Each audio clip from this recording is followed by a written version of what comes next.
Hello, hello. This is Darren. It is Matthew on Mondays, and it's on Monday again. I was part of a book club for a minute or two, and uh, that has ended for the time being. So I will be back on Mondays with hopefully Mark and Marcy and Leonard when they can get in. Um, so you can look forward to that, hopefully. We are today preparing for what is called Transfiguration Sunday, which is coming up this Sunday. It is the Sunday in the church that's celebrated right before Lent begins. So it deals with the scene of transfiguration that takes place in all of the gospel stories, Matthew, Mark, and Luke. Well, the synoptic gospels, as they call them. And so today we'll be looking at Matthew 17, 1 through 9, dealing with this transfiguration story. So let me pull the text up and we'll take a look at it real quick.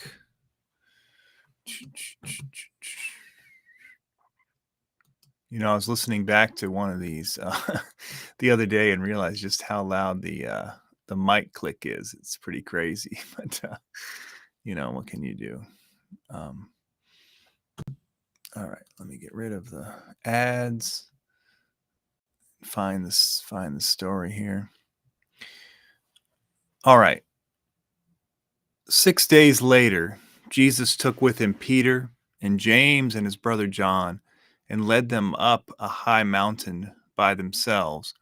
And he was transfigured before them, and his face shone like the sun, and his clothes became bright as light.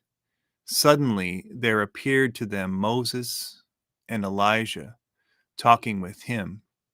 Then Peter said to Jesus, "Lord, it is good for us to be here. If you wish, I will set up 3 tents here, one for you, one for Moses, and one for Elijah." While he was still speaking, suddenly a bright cloud overshadowed them, and a voice from the cloud said, "This is my son, the beloved. With him I am well pleased. Listen to him." When the disciples heard this, they fell to the ground and were overcome by fear. But Jesus came and touched them, saying, "Get up and do not be afraid."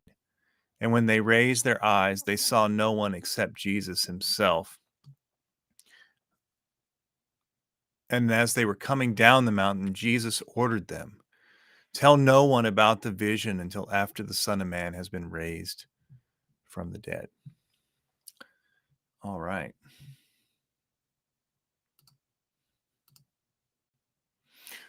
Okay, so it is kind of odd, you know, we've been working through, if you've been following lectionary wherever you are, if you've been listening to this whenever we may be able to have a show, we have been working through the Sermon on the Mount and that part of the early Jesus ministry. But of course, we now bounce over to this scene right before Jesus moves to Jerusalem and through the journey that we will go on through Lent. So a couple things about this text that I'm finding interesting this time, especially in Matthew. So speaking of the Sermon on the Mount, you have this, in Matthew, you have this connection again from the Sermon on the Mount had taken place on the mountainside, and now we're moving up a mountain again. And I can't remember the exact verse, but you know, in between these times, we have Jesus going up to the mountain to pray in some chapter and verse. I can't remember right now. And then, of course, the Mount, the Temple Mount, the Mount of Zion, will become important as Jesus goes into Jerusalem. So this Matthew has these moments of mountaintop experiences going through his text, maybe more explicitly than others. And then, in addition to that, I want to follow on Matthew's kind of repeated kind of allusions to Jesus as a second Moses figure, and we'll take a look at that. But let me, I think I see Mark over here, so let me agree. Hey, Mark. You there? Yeah. Good evening. Oh, okay. You can hear me all right? Yeah, pretty good. All right, all right. Technology Good. working. That's that's always helpful, right? Yeah. You been all right? Yeah. Good, good. Yeah. Doing all right. Yep. Can't complain too much. That's good. That's good. Yeah, I can't believe that Lent is right around the corner, and I can't believe that, That's the that's next busyness of that Wednesday, season right? is going to start. Huh? That's next Wednesday, right? Yeah. Yep. Wow. Uh-oh. Wow. That just Yeah. snuck up on us. I know the 22nd is already going to be right here. So, Wow. yeah, it's difficult. Yeah. Yeah, not quite prepared, I don't think. But Yeah. we'll be all right. We'll be all right. Yep.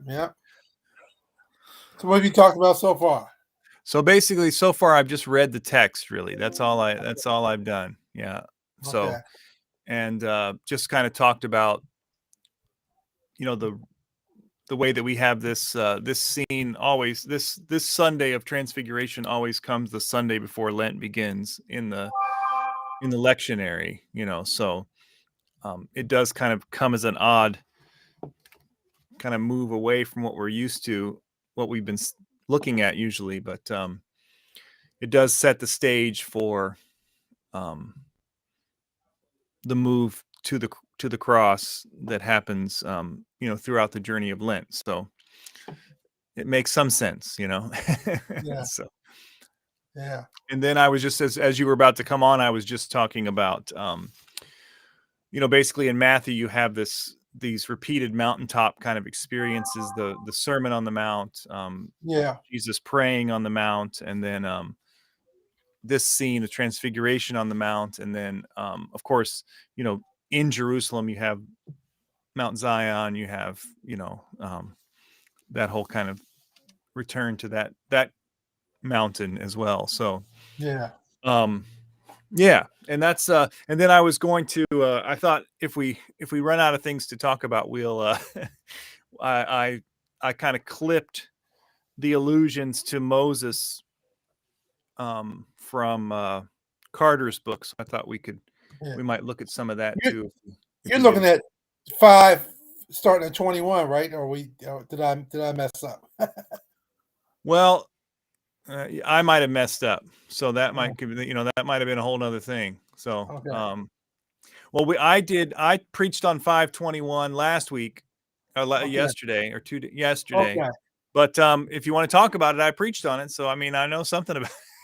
I at least prepared a little bit about it. Yeah. Well, so yeah, what I tell you, so just to say what we missed, what, um, we did have a conversation about the Beatitudes. I remember that, Yeah, we right? did. Yeah, we So did. then I think that the next text after that was salt of the earth and light of the world. Yeah, And I don't know if I think we might have missed that one. I'm not sure if we had that one or not. yeah, And then the next week was the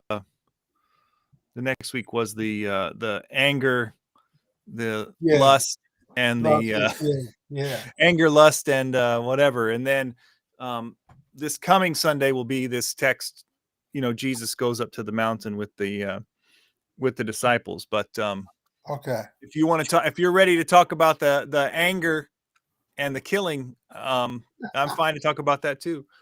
Well, I not each one individually. I started reading Carter's book, The Roman Empire, the New Testament Essential Guide. I started that Right. couple weeks ago, and like I think I made this comment before that when I was in an undergraduate,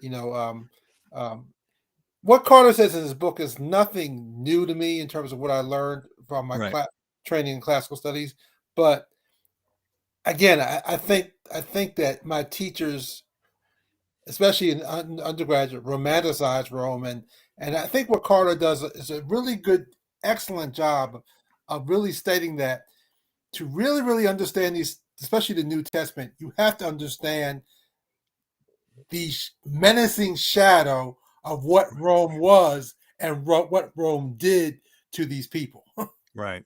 Right. Um, Yeah. and as I look at this text here, one thing that Carter talks about in this book is that there's several ways of evaluating Rome.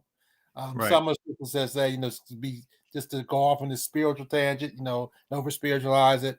One is, really aggressive resistance, which is we saw what the Zealots did. Right. And the other one is what we see in Matthew is the vision of this alternative new community, which is Right. the alternative to what life in Rome is doing to these folk. So Yeah. I look at these texts as a whole is not to be taken verbatim as a prescription, but this is the paradigm of what the new community is how to act and behave and govern itself. Right. Right. Yeah. Yeah. Yeah. And think about this. What Carter says in his book when he says that you know um, that most of the wealth in the land was controlled, just like now, was controlled by 3% of the population, and that 97% of the population, which is our disciples, which is our followers of Jesus, which Mhm. is our folks listening to Jesus on the Sermon on the Mount, Right. um, really struggle day to day with, am I going to live today? Am I Right. going to eat today? Right. And really struggle with the emotional and psychological weight of this Roman yoke around their Mhm. neck, and that many of them had a negative outlook on life.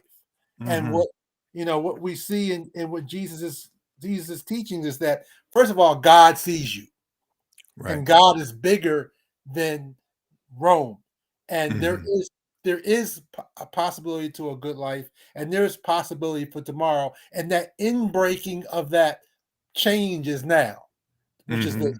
eschatological beginning and also the not yet. So Right. you see me heal, when you see me teach, when you see me Mhm. talk about these things, that is the inbreaking of this transformation, and it's an ongoing process, and you are invited to be a part of it. And Rome may not think you're about nothing, but God knows that you are about something, and Right. you can be part of this process. You're Right. called to be part of this process. Right. Right. Yeah. No, that's good. That's good. Yeah, I think that's and then I think it's about I mean, and I think whether we talked about it or not, I mean, the salt of the earth, the light of the world kind of Yeah. texts Well, are really saying, you know, we the world needs this community of people, yes. the Yeah. world needs this community of people to to embrace what's going on and to be a part of it. And one thing that Carter also talks about, he talks about how Rome used these people, but most Romans had it, especially the elite, had an utter disdain for Right. these people. They thought they were garbage. Right. But Jesus says, no, you're not garbage. You are indeed the light. You are part of the part of the change agents. Right. That Rome might not think you're nothing, but God says that you're Right. something. Right. Yeah. Yeah. Yeah, and I think you see that continue into the New Testament as well. I mean, Yeah, you see what we imagine even the churches in Rome were, that Paul addresses in the letter to the Romans is, yeah. you know, um, this community of, probably some of the enslaved people that worked, for the emperor. Some of the, some of Right. the people, some of the people who, you know, and I mean, obviously there was some diversity in different classes of people that Yeah. followed, but the message, I think it's interesting. It's interesting to think about. It's interesting to think about it.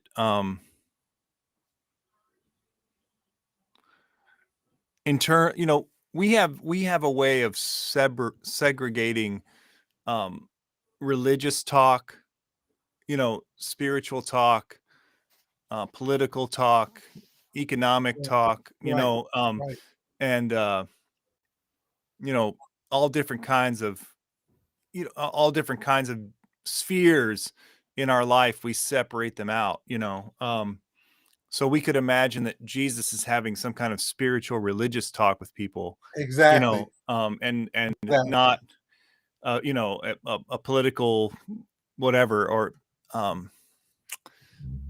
barely real world Right. talk with Right. people. And I mean, I think that when you think about what Jesus is saying in material, real world terms, you can see that it's obvious who the people that will appreciate this message are.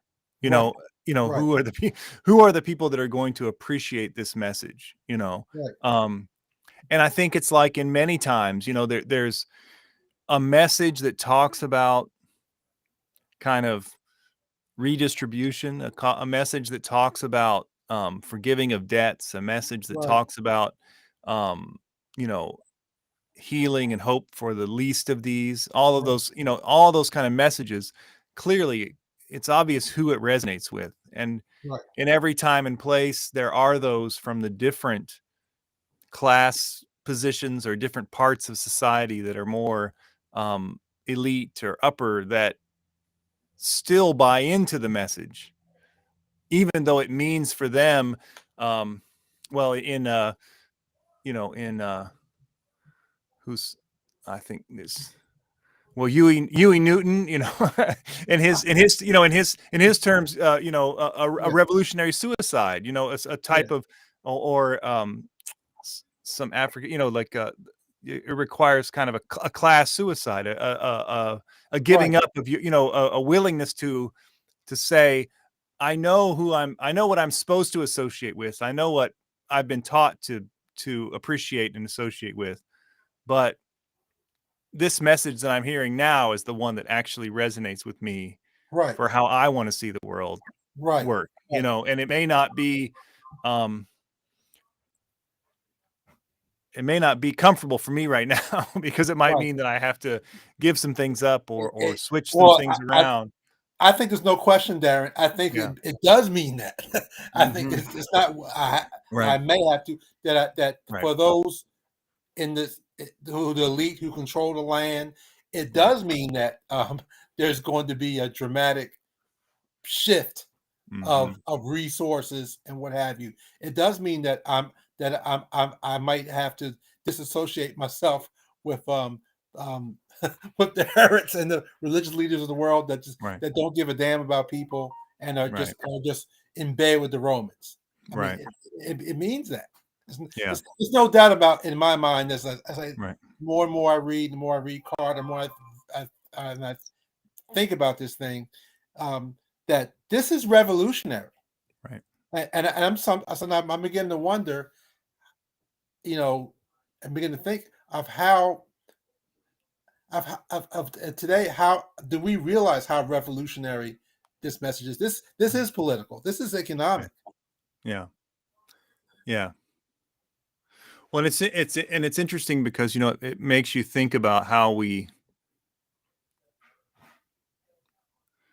I mean, because it's one thing to read. It's one thing to read it and to understand it in light of Rome and what that meant. But Right. then it's about translating it to Right. our time and our place is a little more difficult, just because.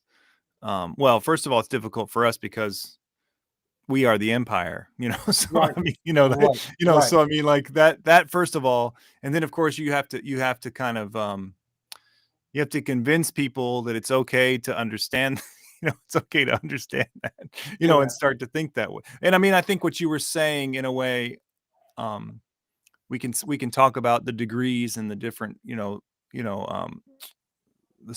full spectrum of this, but um, the same way that Rome was romanticized, in your classical education. I Right. mean, most people in the church have been brought up on, an American exceptionalism, a sense of innocence about Right. understanding, how we interact with people in the world. Right. Everything that we do is for democracy and freedom. Yeah. I mean, everyone that we bomb is bad. Right. Every, I mean, it's that whole thing is kind of, Right. And what I it's a hear, deep, yeah, what I hear Jesus and a lot of New Testament writers saying, in the words of Public Enemy, don't believe the hype, don't believe the press. In the sense right, that one of the things that Rome did was to control the narrative. The right, gods have ordained Rome. The right, gods say that Rome is great. The right, gods say that Rome should exist. That right, and we're going to and we use this religious system. We use these coins as economic system to further promote that narrative.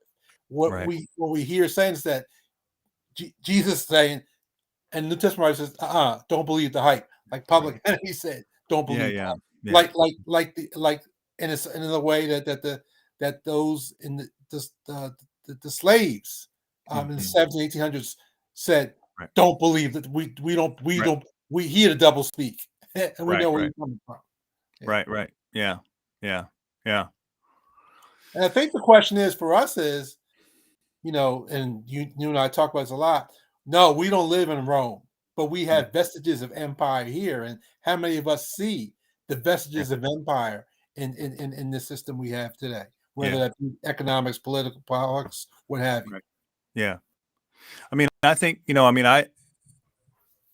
I mean, I think it's fun. I mean, I think it's kind of funny. I don't know how, like, I don't even know what led me to do it. You know what I mean? But to think, I mean, I think it needs to be engaged even more,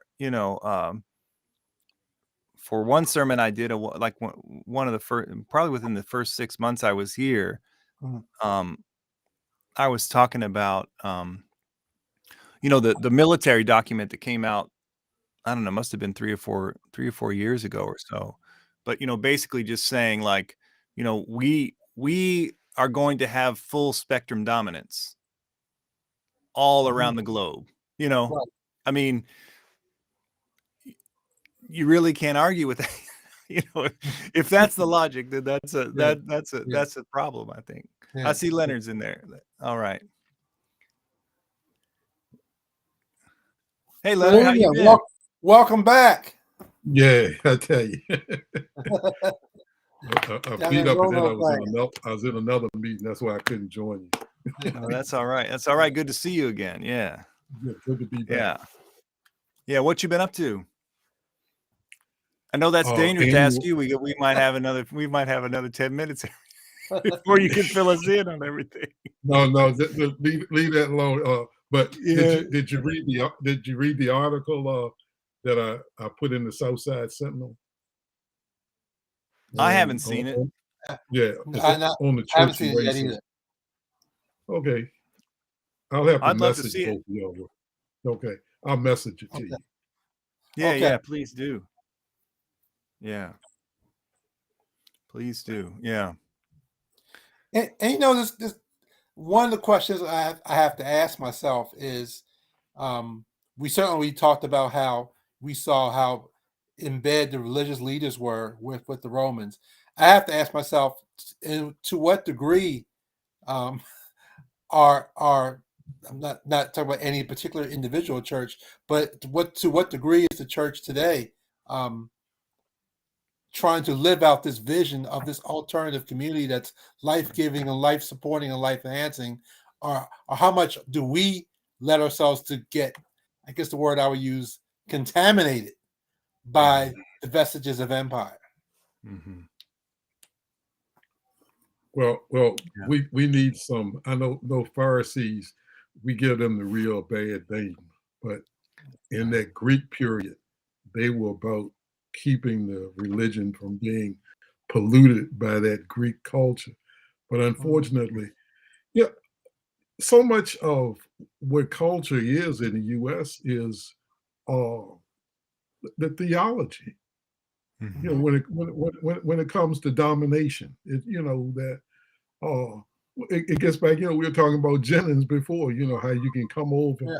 and take over a nation and do what you want to, and go to other places and colonialize it. And that colonialism is what allows this prosperity for a few to be maintained, and for other people to think that it's for them when it's not really for them. So, there's no movement for this community Jesus was talking about. And Right.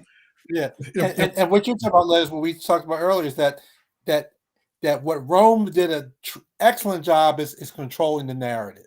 And what we have to do today is realize what the narrative is, and then we have to control the narrative. And that's why this thing about this Black history and this CRT stuff. I mean, how dare you tell me what my history is?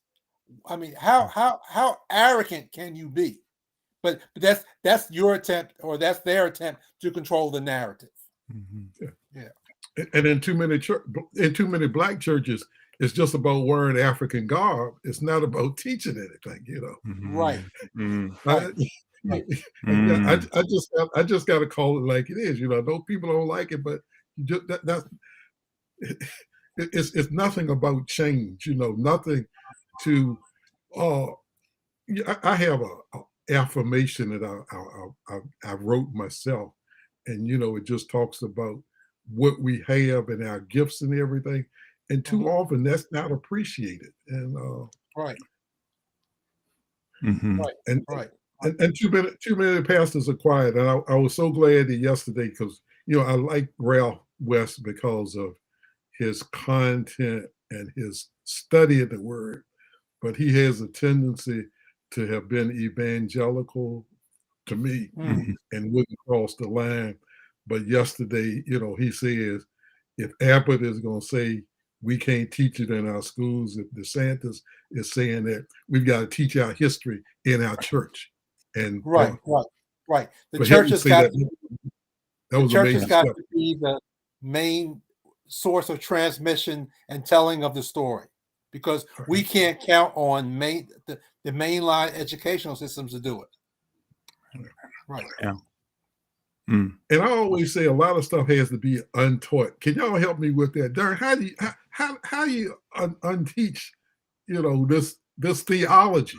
Because it is a theology that the Bible was used to say that Black people were inferior, and we didn't deserve this and didn't deserve that, and even when slavery was over,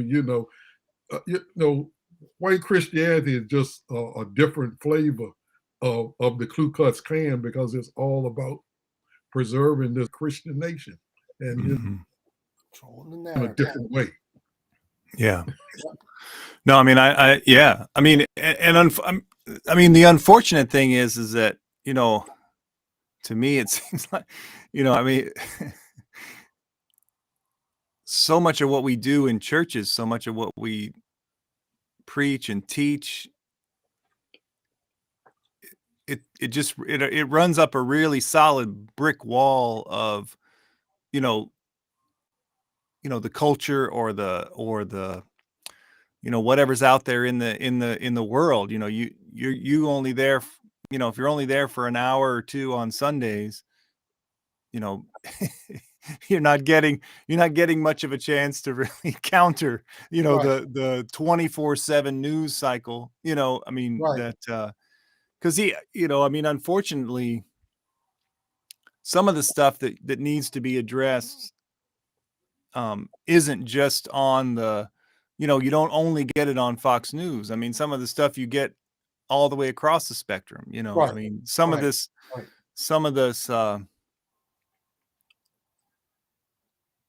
American exceptionalism, some of this stuff comes in a different variety across all of the Right. all of them, and Right. so it's hard to get to a place where people are really ready to challenge Right.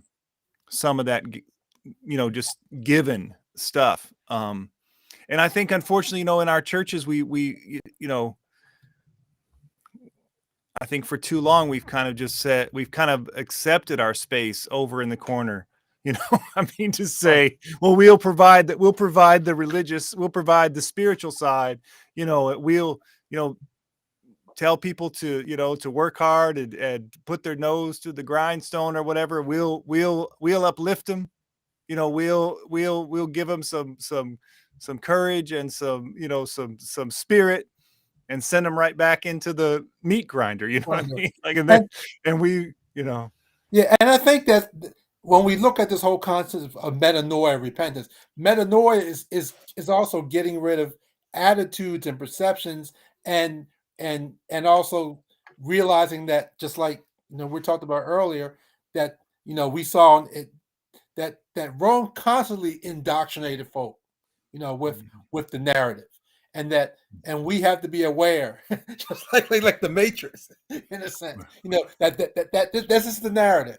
The narrative is not true. The narrative, I mean, the narrative. This is the reality, but there are other possibilities of living. Right. But it was more than the narrative. It was that threat of capital punishment, right, which was crucifixion. Right. And for some reason, I think a lot of Christians think Jesus was the only one who was crucified. Right. But they enforced it with this horrible form, and like you've heard me say, Mark, the roads of ancient Israel were paved with people hanging on the cross to say, if you got out of line, this is what happened. But as a church, we want this conceptual Christianity, and that's why we like the letters and whatnot, rather than what Jesus showed us, how we should live. Because people will get mad with you when you start preaching the Matthew text about when you've done it unto the least of these. They'll try to turn that story around in Luke, where Jesus preaches his initial sermon and say, well, he's setting us free from captivity in hell. But he did that. But it's this living hell people living right here on earth. And it's a constant challenge that just like these folks face the constant challenge of Roman domination and Roman oppression. There's a constant challenge that, yes, I might be living under this, but there is a greater possibility for me that I can be. Rome says I'm garbage, but I can be somebody. God sees me as somebody. I see my neighbor as somebody. I see this person that's my slave, my servant. They are somebody, and we're part of this community of people who are somebody. So. Right. But that's an everyday challenge to that metanoia, where in Romans 12:1, the constant renewing of our minds means the constant battle of getting rid of this this indoctrination.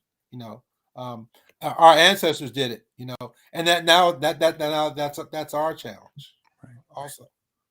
Well, and I think this piece about what you're saying about the history, I mean, this is the thing, is that the two things you're saying about the history and the conceptual nature of what we think of as the religion, makes it so that we don't look for other real world examples of what people in the past have done to say they were telling us this. and we couldn't believe that. We had to find another thing. We had to find a way to live and to act out of what we were hearing Jesus say to us, what we were hearing, the life of Jesus, what we were hearing even the Spirit say to us presently, Right. through the word of Jesus. You know, I mean, I And think that's why I look at texts like, a couple of weeks ago we talked about when Jesus called Peter and James, how revolutionary that was, but in that the fact that these fishermen, as we talked about earlier, they, whether they caught fish or not, they still had to pay tribute. And so they didn't catch nothing. Guess what? You still owe me, boss. You still owe me. So by them, I don't think, and this is just me and my thinking. I don't think Peter and James totally walked away from fishing, but they did walk away from the fact that I see another possibility, that Jesus has called me to another possibility. I don't have to live my life at this level. And I'm called to invite others to see this possibility in God, that we can be something other than this story that's being fed to us, by Herod and Rome and whatever. So how revolutionary that was for them to follow Jesus at that moment. yeah. Yeah. Yeah. Yeah. Well, and I just, obviously, I mean, I think that thing you were saying about the crucifixions too. I mean, I think that's something we have to keep. I mean, and this is another. I think this is another aspect of how we understand, the nation that we live in. I mean, all, all of these, modern day lynchings that we see Right. are a clear message to people. Don't get out of line. Don't get out of line. Don't find yourself in the wrong Exactly. place. Don't, make sure you're following the letter of the law, as astutely and as correctly as you can, because you don't know what's going to happen to you. And I showed Regina and I before the Super Bowl. I let her see. I had seen before the movie 13, and and one of the things they were talking about, how they systematically said that these black leaders were bad. Fred Hampton, Angela Davis. You step out of line, you either get whacked totally like Fred Hampton was, or your reputation was ruined. Martin Luther King. So how they systematically did that, But so just like Leonard said, folks always saw the crosses, or our people constantly saw the crosses in terms of folks getting killed, their reputations getting ruined. So folks say, well, maybe it's not a good idea to join this movement. Maybe it's not a good idea to think along these lines, because if you do, you get whacked. And again, see, it's cultural, because the police department really started off as the slave catchers. Right. Yeah. And then when slavery was over, they had that little thing most people didn't even read in the Constitution. It said, in the amendment, said, with the exception when you committed a crime. Yep. And so what they did, they just used the police to arrest, the slaves, and then they leased them out. And so it's the same, it just goes on until that culture changes, and that culture is there because of theology. Yeah. Right. Yeah. So again, it was sort of kind of back to square one. How do we change the theology? And I think I don't have an answer to it, but I think it's got to be an intentional process. Right.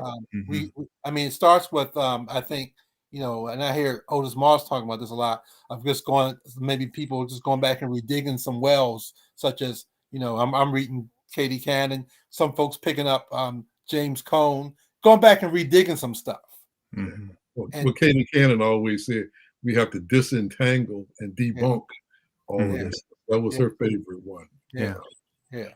But it gets back, if people don't even read the Bible,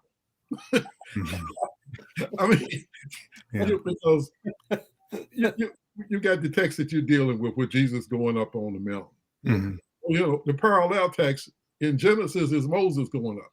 But most people don't even read that one. They'll hear this one, and then we don't appreciate, how healthcare, is really a part of that abundant life and should be part of the church. Because here's a boy, listen to the pain, that the father has, talking about how he's being seized and all of that. Right. And we've got the very same thing going on in our community, not just with diseases, but you asked me what I've been doing. I spent the last 3 days dealing with substance abuse in the United States. And, I've worked with, I met this person from SAMHSA at Health and Human Services, and I'm going to try to come up with something faith-based, because this is just like this little boy. A whole lot of parents feel the same way, no matter what I do for my child. Oh, and, and Mark, one of the members of my church, she's grieving right now because, her son at 40 years old, died from alcohol intoxication, and the problem that, the drug abuse just made it worse. And it's all so intertwined there. People just don't drink like it was the guy. I mean, this guy used to work on Air Force One. My house at the river, nobody could get satellite, and he was able to come down there and hook up a satellite. But when I would pay him, he claimed all he did was drink beer, and he could, whatever I paid him, it was gone the next day. That was more than beer. And so the alcohol and the drugs and all that. Yeah. No, I mean, and all of that, I mean, has a lot to do with, the situation that people find themselves in. I mean, just some people are in desperate situations, and these, I mean, it's, what this man said, Lord, show mercy to my son. And people are going to bed tonight saying, Lord, show mercy to my son or my daughter, because being involved in, Darren, I consult these jails now, and with their medical problems, and the women in there just as many as the men there, the mental health problems, the AIDS problems, it's just there, and nobody talks about it. And then we can go on and talk about, when we talk about controlling the narrative, the narrative has been that the drug problem is a criminal problem, not a healthcare problem. That's been the narrative, and especially the narrative in the Black community. Well, it depends. Well, if it's cocaine, it's a healthcare problem. If it was crack, then it was a criminal problem. So it's that narrative. And in the church, we've got to change our language of how we speak to people. They have a substance abuse problem. We shouldn't call them addicts and dope heads and all that kind of stuff. Because, no matter where Jesus met people, he never did, negate them. He never downed them. And Mark, you remember during the crack epidemic, preachers would get up and say, well, thank God I ain't one of them crack addicts. How was somebody was sitting there whose child was using cocaine. And that's again part of that metanoia is we have to start thinking and changing our language and realize that the words we use, how we talk about control, how the big system controls the narrative, that we have to be careful how we're not part of also of promoting that narrative by the language that we use. And theologically speaking, like you're saying, I mean, part of I think that's really at root of a lot of this that we have to really start talking about is how our theology for so long always falls back on personal responsibility. I mean, because we understand, like our understanding of faith is about a personal acceptance of Jesus, and a person, like in all of this, which, we can debate all that, but everything comes down to, personal responsibility, personal confession of sin, personal this and that. And so in most of our churches of whatever stripe, we don't address the more systemic, the more, Right. holistic issues. And then also we don't propose holistic and systemic solutions for things. Right. We just Right. talk about, well, so and so needs to get their act together, and so, and like you say, thank God I got my act together. And so and so needs to get their act together. And we don't talk about, I mean, take the crack epidemic. I mean, this is not something that a bunch of individuals decided, to do. This is a systemic thing that Right. that came about, that came about through, people at a higher level manipulating things, Right. Right. yeah. So I mean, I think that theologically we have to start figuring out how to talk about community-wide understandings of salvation, Right. large interpersonal and interconnected ways of understanding who we're called to be, and not just, always focusing on the And that's individual. biblical. That's Hebraic. Well, Yeah, that's no well, answer. No Hebraic in it that. does have the advantage of being biblical, yes. Well, what I mean is that's the Hebraic in terms of, we know that God calls us individuals, but God calls us also to be part of community. And Right. I think what I hear you say, Darren, so we overemphasize the individual piece, but we don't emphasize enough that we are being called into community. Right. And that's the thing. You go back to Acts. It's all about community. All about community. It's just like, I had to give a presentation in August, and when I got through, this guy that's with Amazon, and they had just bought this pill pack company, and he asked me. He says, well, should I just tear it completely down or change the culture? I say, you change the culture.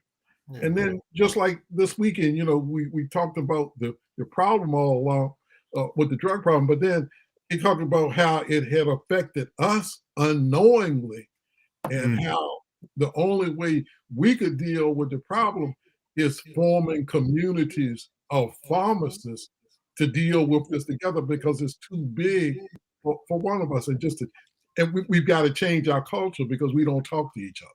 Right. Yeah. Right. Yeah. Yeah. Yeah. Yeah. No, that's right. Yeah.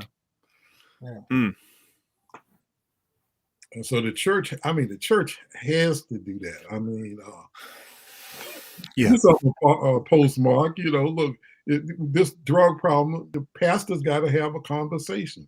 Right. Right.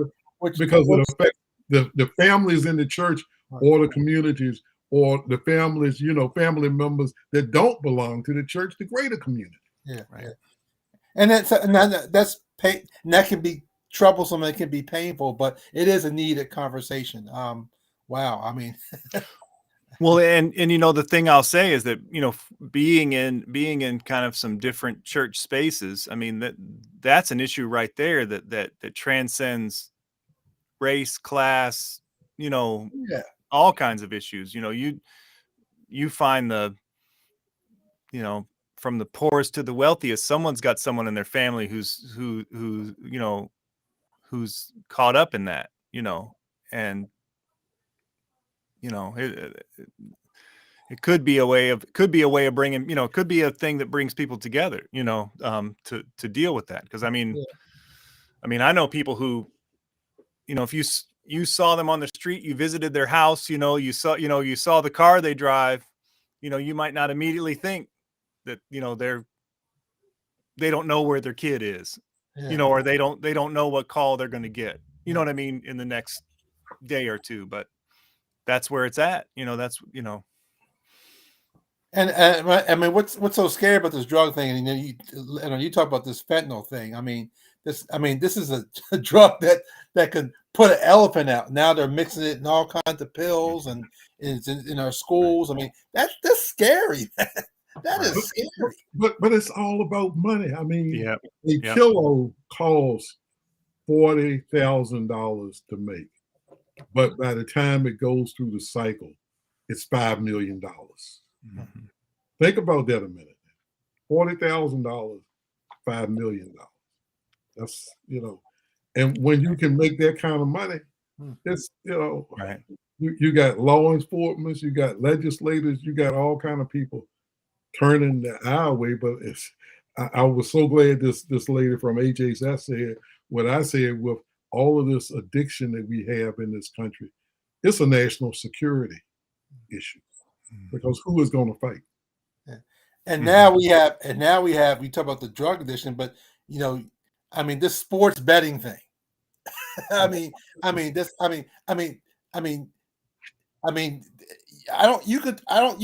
you turn on TV, you're gonna see in an hour 3 or 4 or 5 different commercials for the sports betting stuff. It's huge. Yeah. Yeah, it's huge. Yeah. Well, yeah. Well, and again, and this is the thing, is that, again, just like in our churches, if we were to talk about these issues, we would talk about and maybe rightfully so to some degree, we talk about the sins of gambling. We talk about the sins of, intoxication. We talk about the sins of this for each individual in our congregation to avoid. But we don't talk about, the company who pushes the fentanyl. We don't talk about the millions and the million billionaires who are lobbying for the, more gambling in this place or that place. And honestly, the hard thing is that, yes, we should, there is a place for personal responsibility, but if something, with the oxy, with the all of that, the oxycodone and all that stuff, that was being pushed on people. You know what I mean? That was being pushed on people. It wasn't just like that people were like out begging for something. It was being pushed on people to, Yeah. We don't deal with the systemic issues, which requires a little bit more digging.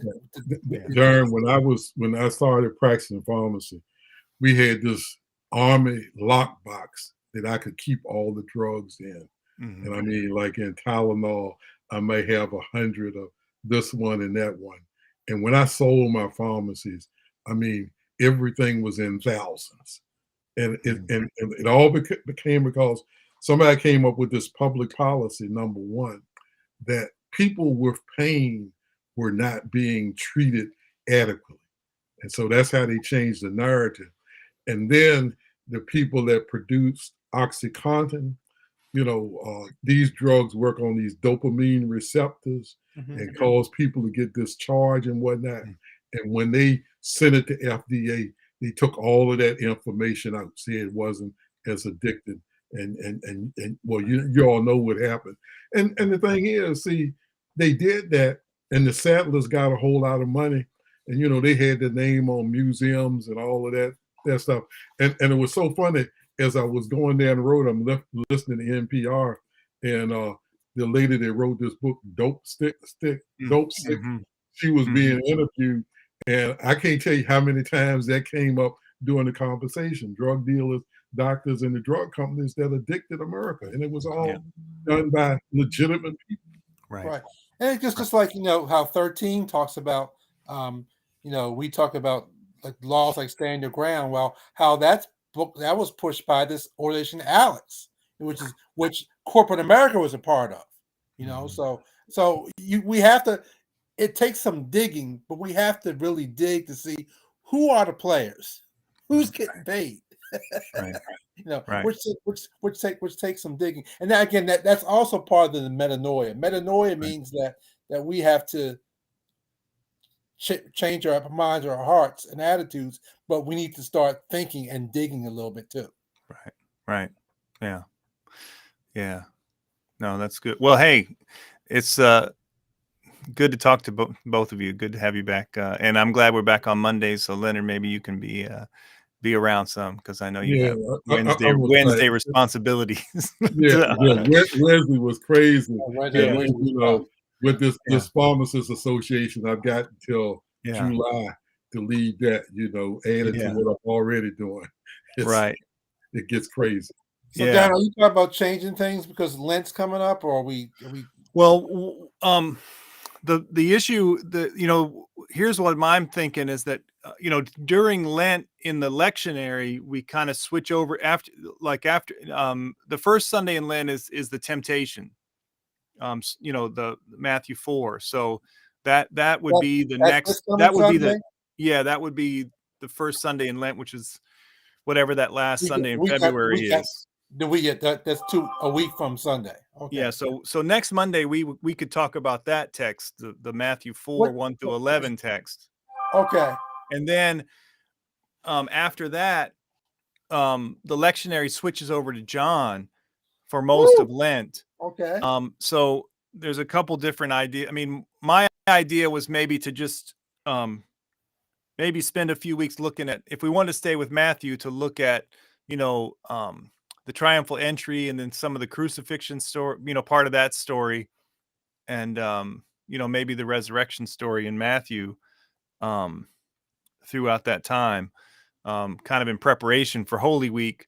But if people find it easier, we could also just switch over and talk about the John text or or something else, and do the So it's lectionary mostly stuff. John text. It's mostly Yeah, Johannine text in Matthew. yeah, as soon as you finish once you finish the temptation story, which is always, the temptation story is kind of always the first Sunday in Lent, and then you have John 3, which deals with Nicodemus, and then you have the story of the woman at the well in John 4.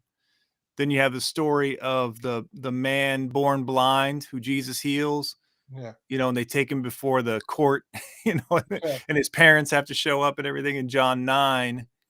And then I think there's a John 11 text, which I can't really remember right now. I think that's the Lazarus story. Okay. And then by then you're back to the Palm Sunday with the triumphal entry story in Matthew. So those are the few those are the John texts it switches to. So if you want to deal with John, what resource would you like for John? That's a good question. Is the Belief series I know they have a commentary. Is that they might? I don't know. Something we could look at that I'm thinking about using for my. I'm hoping that maybe I can get some people to teach on Sunday morning. I don't know if any of you are familiar with Frances Taylor Gensch, the professor at Union.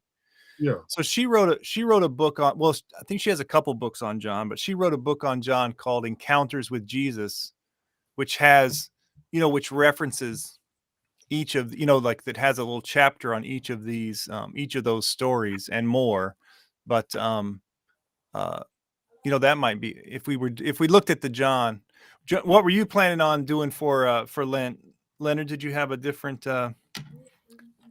plan? I just basically follow the lectionary. Yeah. Last year I did do a preparation in Bible study, but rather than go back and do the same one over, I think I'm gonna just try to finish out Romans, because that's what I've been working on for a little while. In your Bible study? Yeah, right. Yeah. So you might do the John text for lectionary? Yeah, I might. Yeah. I'm doing a Genesis text this Sunday coming up. Okay. Yeah. Yeah, I don't remember what the Old Testament texts are for Lent. Usually they're yeah, I'm not sure what they are. And then it depends on which lectionary you use, because some of them have so many readings. Yeah. It makes your head swim. But I tell you what, I will I'll look at those the John texts, and I'll see if I can find some good resources and send some links out, and maybe we can do that. But Matthew 4, 1 through 11 would be next week, starting with the temptation. What was her name? The woman you said mentioned? Frances Taylor Gensch. Frances Taylor. Her husband had a church in DC for a long while, and he I think he was adjunct teaching ethics for a little while. You said Dench? Gensch. Okay. Yeah. I was trying to look it up. Okay. Gench, I think. Gench, Gench. Okay. Yeah. Yeah. All right. So I can find it. We always called her FTG. Okay. Uh, She's currently on staff at at Union now. I think she's still there. Yeah, she used to do a whole class on the Gospel of John. Okay. And I took it. I think I took it as a I think I took it after I graduated. I think I audited it after graduation, but because I never got it when I was there. But it's pretty good. All right. Well, that works. We'll you know, we finally got back to Monday for Matthew, but we'll switch to John. we got to keep people guessing. We can't let them get too comfortable. Yeah. And I'll try to excerpt a couple things from another book that that on John I haven't looked at in a while, but I remember reading it in seminary, and it was really good. Okay. And I'll see if I can maybe grab a couple pages or something. Don't forget to send that link to that article too. Oh yeah, please do that, Leonard. Yeah, I will. I'm gonna do it so soon as we go off. All right, super duper. All right, and y'all, good stuff, y'all. Well, I hope that by next week maybe Marcy will have recovered from her trauma from the Presbyterian exam, and she can be back with us again. I think that was horrendous for them to do that. Yeah, no, it was. Did she take the exam? She received the text, but she ended up not doing it because did you hear about that whole controversy? Yeah, I read all about it, right? Yeah. So yeah, she decided she was not ready to finish that. So I think if you wrote a little request, you could get it you could get it free the next time around. But yeah, she's come up against one thing or another throughout this whole thing. So, but yeah, that just shows you how insensitive some people are to have that on the exam. I've read it, but it's so painful reading that you would treat a person like that. Yeah. I mean, I just there's no. For me, the thing about it is that with all that's going on in the world, and for the state of the church, the state that the church is in, I just just that's what you want, that the people who are actually willing to lead and serve in church, preparing themselves out of their that's what you're going to subject them to. Just seems like it's like they don't want people to be a part of it. It's just too much. It's amazing they would do that, but on the other hand, I'm not too surprised. Right. Okay, I just sent it to both of y'all in message. Oh, I appreciate it. Got it. Yeah. Okay. All right. Talk to y'all soon. All right. Talk to y'all soon. Y'all take care. Bye.